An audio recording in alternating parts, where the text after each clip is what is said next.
మనకు 18 ఏప్రిల్న వచ్చేసి నోటిఫికేషన్ ఇవ్వబడుతుంది.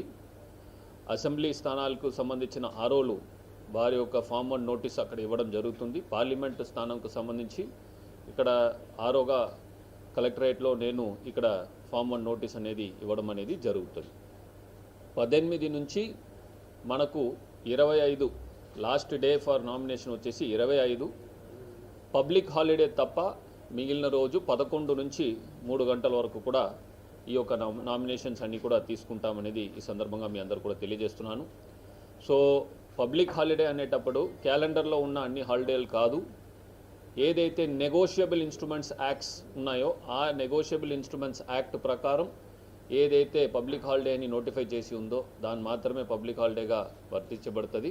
కాబట్టి దాన్ని అందరూ కూడా గమనించగలరని ఈరోజు తెలియజేసుకుంటున్నాను. అదేవిధంగా మనకు 26వ తారీఖున మనకు స్క్రూటినీ జరుగుతుంది.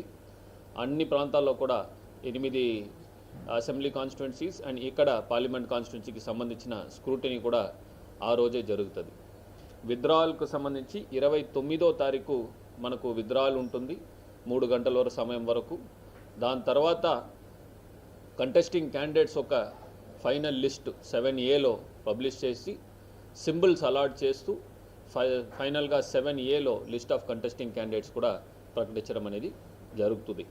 సో దాని తర్వాత మనకు వచ్చేసి రకరకాల ప్రక్రియలు మనకు ట్రైనింగ్ అవనియండి, పోస్టల్ బ్యాలెట్ అవనియండి, తర్వాత కమిషనింగ్ ఆఫ్ ఈవీఎంస్, ఇవన్నీ ఇంటర్నల్ ప్రొసీజర్స్ ఏదైతే మనము సజావుగా ఎలక్షన్ కండక్ట్ చేయడానికి చేయాల్సిన అన్ని కార్యక్రమాలు ఉన్నాయో అవన్నీ కూడా జరుగుతాయి.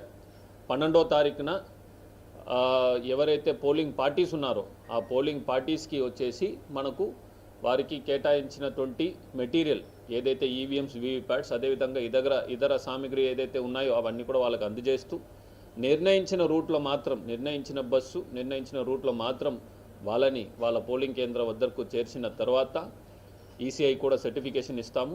దాని తర్వాత 13వ తారీఖున మనకు వచ్చేసి పోలింగ్ అనేది జరుగుతుంది. ఈ సందర్భంగా మీ అందరూ కూడా తెలియజేసుకుంటున్నాను. మళ్ళీ కూడా రాతపూర్వకంగా కూడా మీ అందరూ కూడా తెలియజేస్తున్నాను.